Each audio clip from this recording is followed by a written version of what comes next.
What's going on, YouTube? Got another knife review here for you. We're going to be looking at the Kershaw Blur. Um, Review both of the Blur in general, and then this particular Blur, which is with the carbon fiber inlays and the CPM 154 blade steel.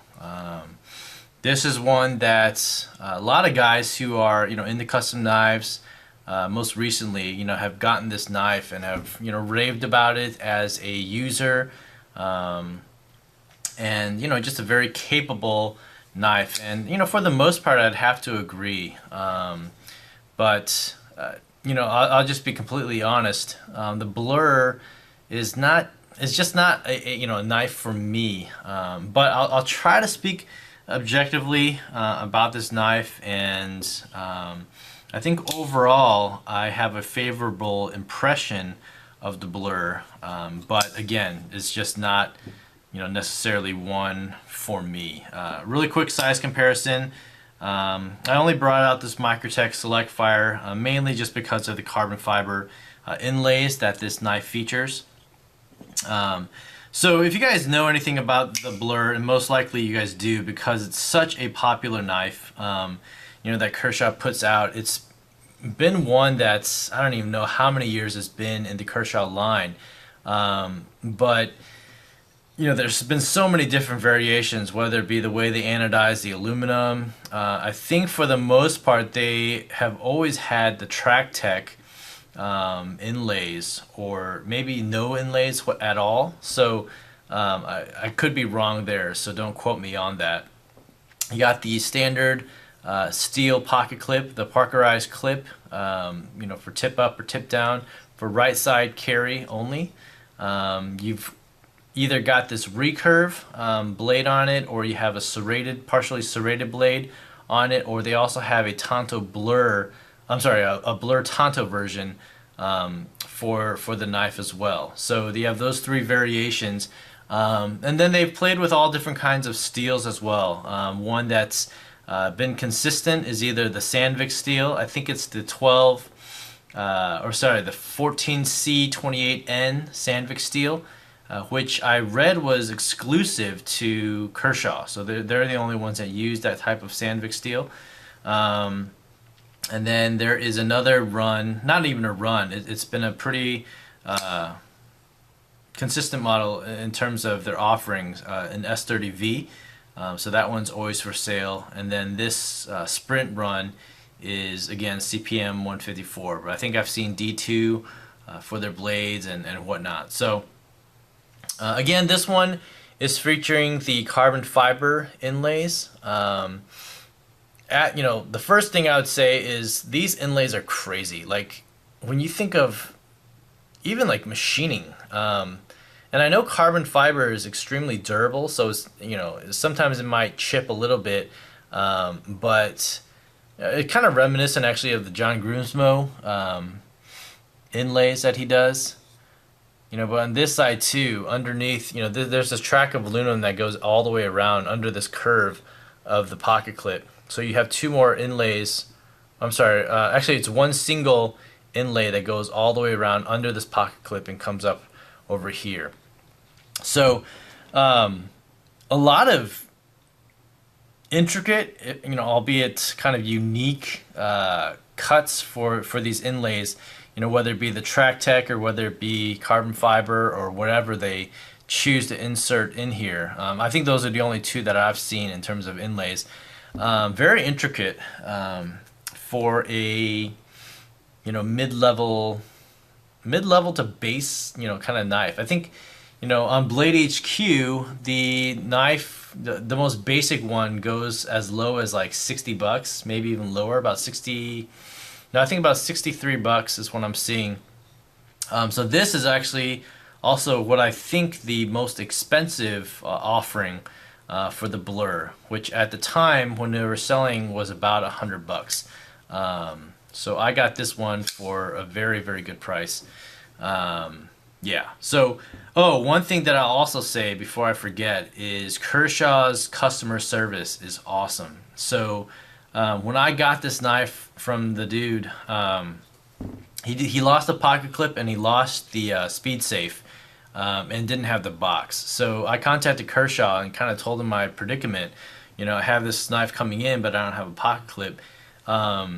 They immediately sent me an email, said, we'll send out new pocket clip, we'll send out the screws, we'll send out new body screws, and we'll send out another speed safe spring. And so that, they sent out the envelope, one day, and then I think the next day or 2 days afterwards, I got another envelope from them, and so they sent me two.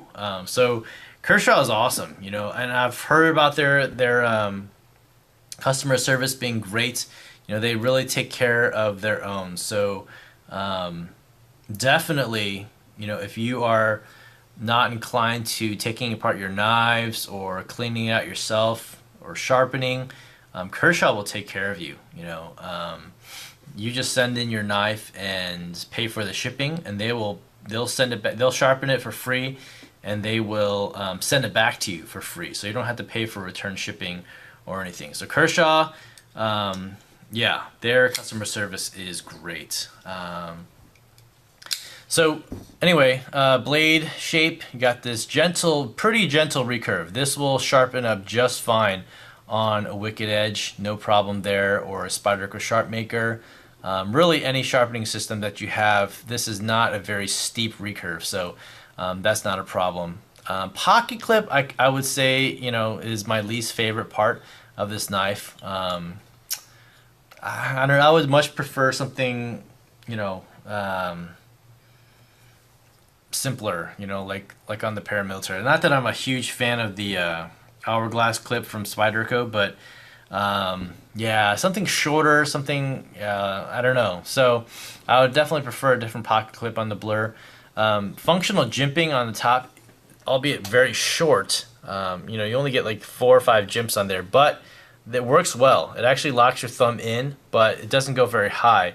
But you do have this small little divot on the blade right here for your thumb to rest, so it is comfortable for any kind of cutting motion. Ergonomics are fantastic. It's a thin blade, thin handle, fits well in the hand, and these curves, with this kind of bulbous curve, almost reminiscent of like a griptilian or something. Very comfortable in the hand. Fills up the hand quite well, actually. Underneath here, you also have the thumb studs. They're tapered, like kind of a stepped up kind of thumb studs. So when the blade is in closing position or closed position, those thumb studs just hug the pad of your thumb so perfectly. And I'm starting to. When I first saw this blade, that my brother had, he has got the kind of the basic Blur. I wasn't that big of a fan, but now after playing with this knife and flipping it out like hundreds of times, it's so comfortable. Like that pad, that stair step pattern, really just, yeah, again, it just hugs your thumb perfectly as you're throwing it out.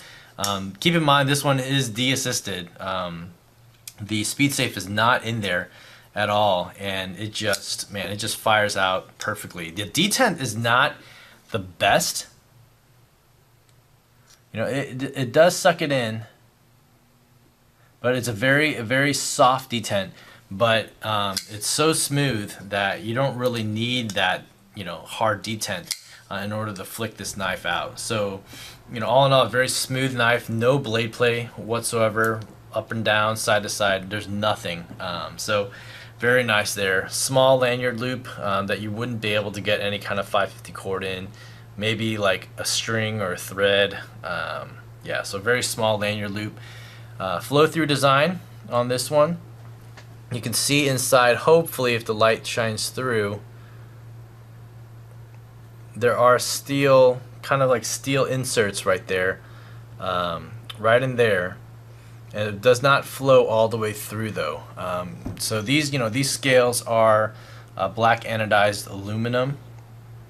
So structurally, this knife is pretty solid, So, and then finally to wrap up, you've got bronze phosphor washers around the pivot. So overall, this knife is a really nice knife, actually. as a user, as a high end, okay, for me, like relatively higher end collector, I am impressed enough with this knife that I actually like it. But with the number of knives that I have, I don't find myself carrying it. That's for sure. But if you are just getting into knives and things like that, this is a great knife to have. If you're just using your knives, or just need like a simple user, this is a great knife. No matter what variation, because you're always getting pretty good steel, whether it be the Sandvik or the S30 or CPM 154, D2, whatever. It's a good steel. Blade stock is a little bit thin. I think it's 1.12 inches, so slightly thinner than say the Sebenza. So not necessarily a hard use knife by any means. But overall, again, the quality of this knife, and the price of this knife, at anywhere between $60 to, depending on the variation, about $80, $90 or so. This is a fantastic option for an EDC knife. All right, so if we're left up to me though, I think that the Paramilitary 2, again, this is just my own personal opinion. I still would prefer Paramilitary 2 over a Blur of any variation. But if you do get the chance to get this variation with the CPM 154 carbon fiber inlays, then I think this is a great option, maybe over a normal S30V Paramilitary 2. All right. So anyway, that's my quick rundown of the Kershaw Blur. I think one of the better lineups for sure that Kershaw has to offer. This one also, the Kershaw Skyline, which I've reviewed in the past, this is also a great budget option for an EDC blade with a 3-inch blade, extremely lightweight. I think 1.9 ounces, knife total. This is an awesome option as an EDC as well. So, in my opinion, outside of the tilts, two of the best offerings that Kershaw has in their line. All right, so.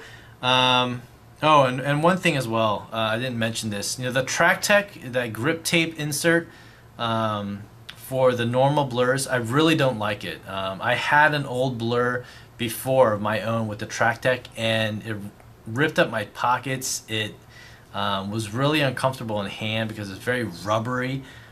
So that's, if I was reviewing the normal blur, I think I would not have as favorable an opinion as I do on this particular model of the Blur. So that being said, I think it's still a good option as an EDC. This one just makes it that much better. So anyway, yeah, if you guys see these on the secondary market and have the option or have the opportunity to pick one up, definitely do that. If you're looking at a normal Blur, then I think there's definitely better options out there, like the Para 2 or the Skyline. Alright guys, thanks for watching. Let me know what you guys think in the comments down below, and I will see you guys on the next vid. Take care. Bye.